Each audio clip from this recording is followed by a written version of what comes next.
Hoje a nossa reflexão vai ser no texto de Atos, capítulo 9, do verso 32 a 35. O texto diz assim: Viajando por toda parte, Pedro foi visitar os santos que viviam em Lida. Ali encontrou um paralítico chamado Enéas, que estava acamado fazia 8 anos. Disse-lhe Pedro: Enéas, Jesus Cristo vai curá-lo. Levante-se e arrume a sua cama. Ele se levantou imediatamente. Todos os que viviam em Lida e Sarona o viram e se converteram ao Senhor. Você já deve ter ouvido falar daquela história do sapo que deu carona para um escorpião. Eles estavam numa floresta, em chamas, correndo risco de morte, e a única chance que tinham de sobrevivência era atravessar um lago, porque na outra margem havia um lugar seguro. Então o escorpião, que não sabia nadar, insistia com o sapo que lhe desse uma carona. E o sapo estava resistindo.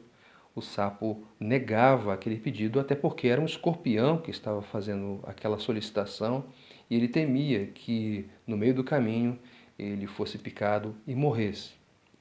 Mas o escorpião insistia e garantia que ele não faria aquilo, porque ele estava entendendo que era uma questão de vida ou morte e que tanto ele quanto o sapo precisavam buscar abrigo. Depois de muita insistência, o sapo cedeu e deu carona para aquele escorpião. Foi pulando de folha em folha e quando ele estava se aproximando da margem oposta, o sapo sentiu aquela picada e quase estribuchando, morrendo, ele fez uma pergunta para o escorpião: por quê? O escorpião disse: é a minha natureza. O que faz parte da natureza de um verdadeiro crente, de um genuíno discípulo de Jesus? Quando nós observamos o texto ao qual me referi e o qual li agora há pouco, nós percebemos, não todas, claro, mas algumas características, pelo menos 3, que compõem a natureza de um verdadeiro crente. A primeira característica é buscar outros irmãos. O verdadeiro crente quer estar com outros crentes. O texto diz: viajando por toda parte, Pedro foi visitar os santos que viviam em Lida. Pedro ministrava em Jerusalém, mas ele saiu de Jerusalém para viajar por toda parte e, indo para Lida, foi visitar os santos, porque crente quer estar com crente. Os santos querem estar com os santos. O povo de Deus quer estar com o povo de Deus. Isso se espera de quem depositou a sua fé em Jesus, de quem é cristão, de quem é discípulo de Cristo. Por isso, não faz sentido um tipo de crente que tem sido caracterizado como desigrejado nos nossos dias. Isso não é possível, isso não é adequado. Por quê? Porque por maiores que sejam as feridas que foram abertas nos relacionamentos que foram desenvolvidos na igreja, essas feridas não dão motivo para que nós nos apartemos da igreja. Dão motivo para que nós exerçamos o ministério da reconciliação, não o ministério da separação. Então, um verdadeiro crente, um genuíno crente, ele quer estar com o povo de Deus, ele quer estar na família da fé. Isso é próprio da sua natureza. A propósito, da sua nova natureza. Mas além disso, o texto diz que ali Pedro encontrou um paralítico chamado Enéas, que estava acamado fazia 8 anos. Disse-lhe Pedro: Enéas, Jesus Cristo vai curá-lo, levante-se e arrume a sua cama. Então, se por um lado faz parte da natureza de um verdadeiro crente estar com outros crentes, amar estar com a igreja, ter comunhão com os filhos de Deus, também faz parte dessa natureza não esperar ser chamado para servir. Pedro, ele estava, como o texto diz, visitando uma área enorme e no caminho, na viagem, ele encontrou um paralítico. Ele não esperou ser chamado pelo paralítico, ele não esperou que fosse chamado para fazer algo, ele encontrou e serviu, porque o verdadeiro crente, ele não espera ser chamado para servir. Diante da oportunidade, ele serve, ele se coloca à disposição. Ele tem prontidão para isso. E é muito interessante porque o texto diz que aquele homem estava acamado há 8 anos. E Pedro foi sensível à realidade dele. Foi sensível àquela circunstância deprimente na qual aquele homem se encontrava.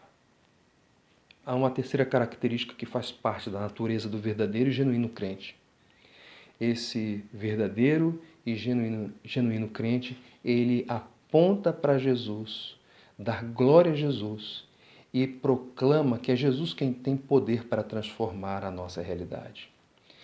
Ele disse para Enéas, Enéas, Jesus Cristo, não eu, Jesus Cristo vai curá-lo. Então Pedro anuncia aquele que tinha poder para mudar a realidade daquele paralítico. E de fato isso aconteceu. Ele se levantou, arrumou a sua cama e foi. Então Pedro, como um servo do Senhor, um discípulo de Cristo, ele não traz a glória para si, mas ele aponta para o seu Senhor, aquele que de fato tem poder. É claro, Pedro foi usado como uma ferramenta para que aquela transformação acontecesse, sem dúvida nenhuma, tanto que Lucas registra esse fato. Mas, ao registrar o fato, Lucas também deixa muito claro que Pedro estava comprometido em não se autopromover, mas sim promover a glória de Jesus, que é aquele que de fato promoveu a transformação. E aí, uma vez transformado, Enéas serviu de testemunho na sua cidade a respeito daquilo que Cristo pode fazer. E uma vez que as pessoas entenderam quem era Jesus e o que ele pode fazer, elas se converteram. Essas são algumas características de quem é um crente genuíno. Quer estar com os irmãos. Serve sem ser chamado para isso. E aponta para Jesus como aquele que detém toda a glória e todo o poder para transformar a situação de quem quer que seja. Como é que você está, por exemplo, em relação à igreja? Em relação aos seus irmãos em Cristo? Você, com a pandemia, você se acostumou com o isolamento e agora quer participar, por exemplo, das atividades da igreja online, tendo oportunidade para fazê-lo presencialmente? Então, avalie isso. Avalie isso porque o verdadeiro crente quer estar com os outros crentes. E esse quer estar com os outros crentes não é online, não é via tecnologia, é de carne e osso, ao vivo e a cores, cara a cara, tete a tete, ainda que haja um distanciamento aí mínimo de 2 metros de um para o outro, mas quer estar com o povo de Deus. Então, se eventualmente você está aí com a sua disposição e o seu ânimo enfraquecido em relação à Igreja do Senhor Jesus, clame ao Senhor para que Ele renove esse ânimo, renove o seu amor por Ele, porque uma vez renovado o seu amor por Ele, consequentemente o seu amor pela Igreja também será renovado. Você é aquele tipo de crente que fica esperando que as pessoas te chamem. Você é aquela pessoa que só serve depois que recebe um cargo, uma função.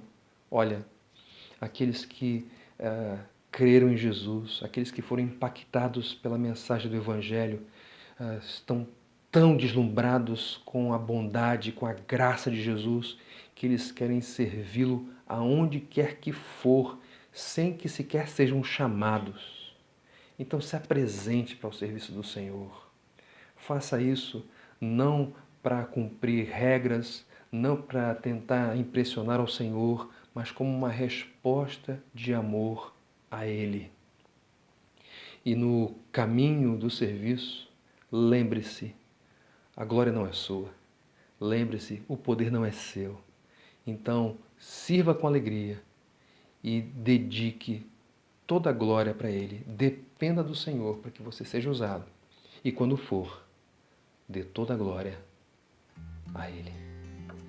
Essa é a genuína natureza de um crente no Senhor Jesus. Essas são algumas características, como eu disse, não todas, de quem de fato é um discípulo de Cristo. Eu espero que você encontre essas características na sua vida. Essa é a minha oração. Esse é o meu desejo, por mim e por você, para a glória do Senhor. Que Deus te abençoe e até a nossa próxima reflexão.